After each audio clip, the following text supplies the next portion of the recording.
Good evening. Welcome to Southampton After Dark, and the third and final of our Halloween Heritage videos. To conclude the series, we have a story of secrets and scandal, heated encounters, murder, and the mystery of life when the sun sets and the dark rolls in. This is the story of Ruth Dill, of sailors in Southampton. This is Ships Passing in the Night.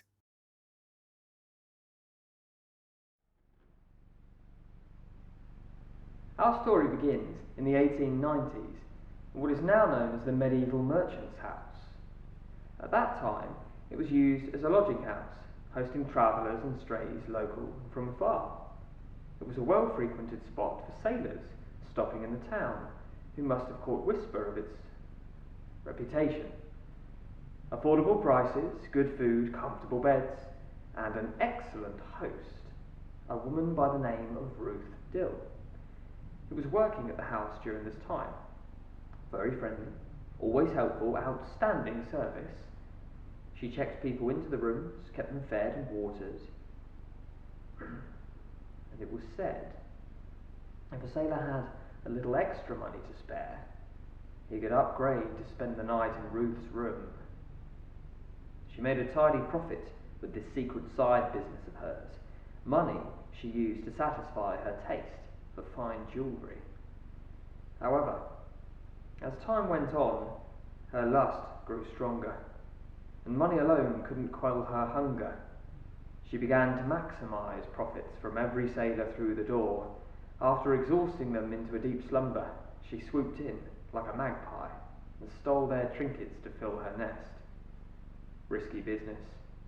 And one evening, she was eventually caught, silver-handed, by a weary sailor who awoke in the middle of the act. He wasn't best pleased.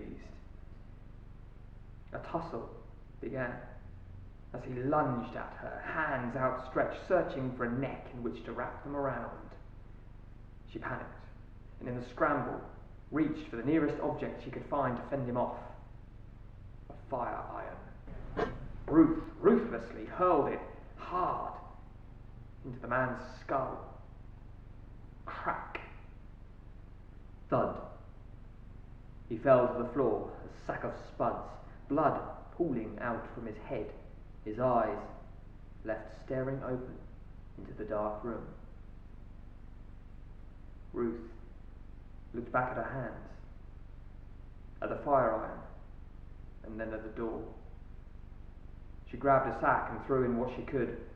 She cast stolen goods into the nearest well to cover up her crimes, and disappeared into the night, never to be seen again. Well, some 50 years later, Ruth's business ideas had inspired others, and the house was now a well-established place for sailors and soldiers during the Second World War to find themselves a lady of the night. There is an account from this time of a horror-filled night in which a furious man of the sea murdered one of the girls in a dispute over her payment, a reverse of fates from all those years ago.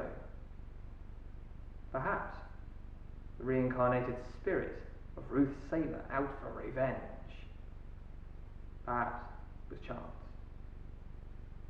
Ever since, the ghost of a woman has been seen wandering round the walls of the house before waiting inside by the fireplace, by the fire iron.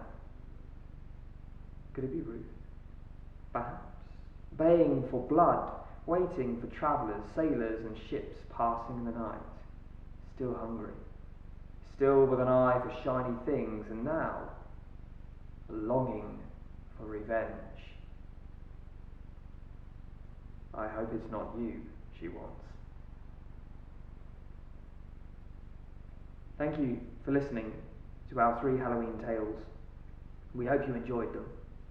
Take care, and if you're visiting any of the hotspots in Southampton, watch out for ghosts.